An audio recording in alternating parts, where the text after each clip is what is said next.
एक समय की बात है, एक जाट था। उसकी नई नई शादी हुई थी। शादी के बाद वो पहली बार अपनी पत्नी को लेने अपने ससुराल जा रहा था। वो अच्छे से नए नए वस्त्र पहनकर तैयार होकर ससुराल के लिए रवाना होता है। रास्ते में उसने देखा एक तालाब में एक गाय पानी पीने उतरती है। जेठ का महीना था। वो गाय अपनी प्यास तो बुझा लेती है, लेकिन तालाब से बाहर नहीं आ पाती।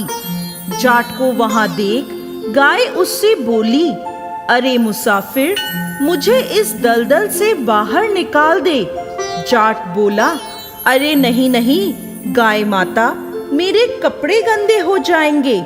मैं पहली बार अपनी पत्नी को लेने ससुराल जा रहा हूँ। गाय बोली, मूर्ख, आज निर्जला 11 है, तुझे पुण्य फल मिलेगा।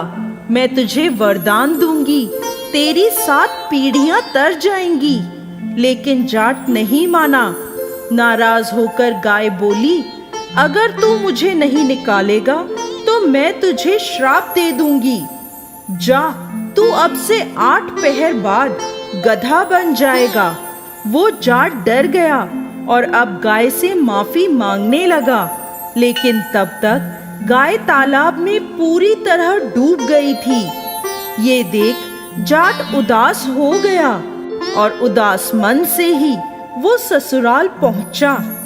जवाई को देखकर ससुराल में सभी बहुत खुश हुए, लेकिन जाते ही उसने रट पकड़ ली, मेरी पत्नी को विदा कर दो, हमें जाना है, हमें अभी जाना है। सभी ने मिन्नतें करी, जवाई जी एक दिन तो रुक जाओ, लेकिन वो नहीं माना। तब उसकी पत्नी बोली, सब इतना कह रहे हैं तो आप रुक क्यों नहीं जाते?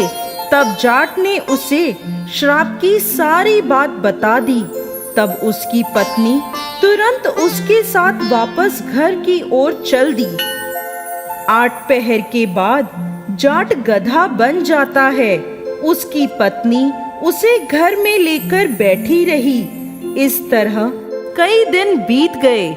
जब घर में अन्न धन कुछ भी नहीं बचा, तो वो अपनी पत्नी से बोला, तुम मुझे लेकर मजदूरी करने चलो। तब वो दोनों नगर के राजा के यहाँ मजदूरी करने पहुँचे। राजा के कुएं की खुदाई का काम चल रहा था। उसकी पत्नी अपने सर पर मिट्टी रखकर मिट्टी फेंकने जाती। सभी मजदूर उसे देखकर बोले, अरे बहन, जब तेरे पास गधा है तो इस पर बोझ रखकर क्यों नहीं ढोती? क्यों बोझ उठाती हो? पर वो कुछ नहीं बोली। दूर से राजा भी ये सब देख रहा था। एक दिन राजा ने उससे पूछा, तुम्हारे पास गधा है तो तुम क्यों बोझ उठाती हो? तब वह बोली, महाराज, ये गधा नहीं है, मेरे पति हैं। इन्हें गाय का श्राप लगा है।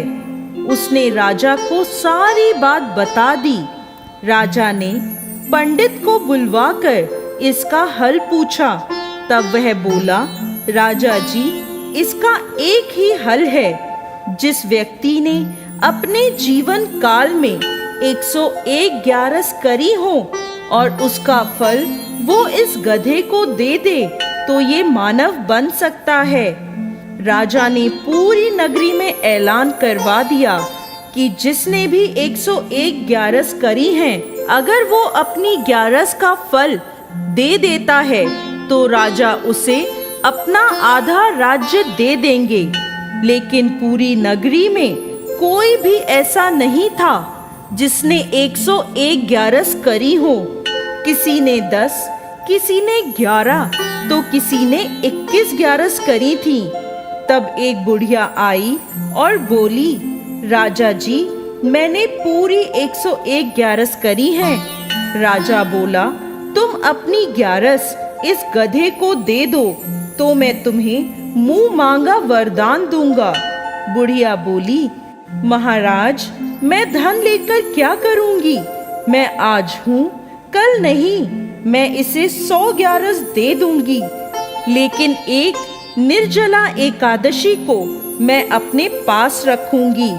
इस एक निर्जला एकादशी के फल से मुझे मोक्ष की प्राप्ति होगी, मुझे श्री हरि विष्णु की प्राप्ति होगी। ऐसा कहकर उस बुढ़िया ने अपनी 100 ग्यारस का फल उस गधे को दे दिया और वो वापस इंसान बन गया। लेकिन 1 ग्यारस की कमी से उसका पूरा शरीर इंसान का हो गया, लेकिन गधे की पूंछ उसके शरीर से नहीं हटी।